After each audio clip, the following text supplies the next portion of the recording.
Hi everyone, in this video I will be speaking to you about how to perform a p-delta analysis in SkyCiv Structural 3D. So first, when should you run a p-delta analysis? You should consider running a p-delta analysis in SkyCiv whenever your structure is slender, carries significant axial loads, or is prone to sway because second-order effects can meaningfully change the results. You generally don't need it for short, stiff, well-braced structures where geometric effects are negligible. Let's go through a simple example by setting up a column 3 meters high, 50 by 50 millimeters, and we'll assign the material as structural steel. I'll add a sideways point load at the top of 1 kilonewtons and have the base as a fixed support. Now I'll run a normal linear static analysis. This is showing me a deflection of 86.4 millimeters. Next, I'm going to add a point load at the top of 5 kilonewtons, which is a pretty significant axial load. We should be expecting the lateral deflection to increase. However, when I run linear static analysis again, we can see that it doesn't really impact our lateral displacement.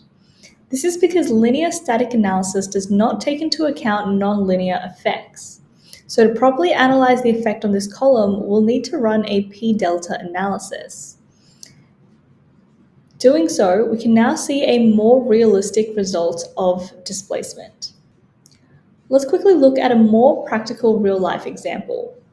This is a multi-story frame and the structure is 15 meters high. At the base, we have a fully fixed support, and on each level, I've got 20 kilonewtons per meter of distributed loads. I've also turned on self-weight, and at the top, I've applied some vertical loads. And on the side here, I've added a relatively small 50 kilonewton sideways load acting at the top corner of the structure. Now I'm going to solve using linear static and p-delta to compare. The good thing about SkyCiv is that because it runs through your browser, I can have 2 tabs open to easily compare my 2 results. So again, we can see that linear static gives a lower result and it underpredicts the displacement of our structure on what it's actually going to experience.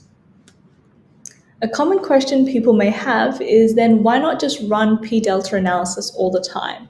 Well, once you get to more complicated and larger structures, a p-delta analysis could take up to 10 times, if not more, to converge. So it makes sense when doing preliminary analysis to simplify and make linear assumptions. So it's a good idea to keep using the linear analysis tool and then use p-delta at the end as a final and more accurate check. If you have any more questions, send us a message on the platform. Our team is always here to help.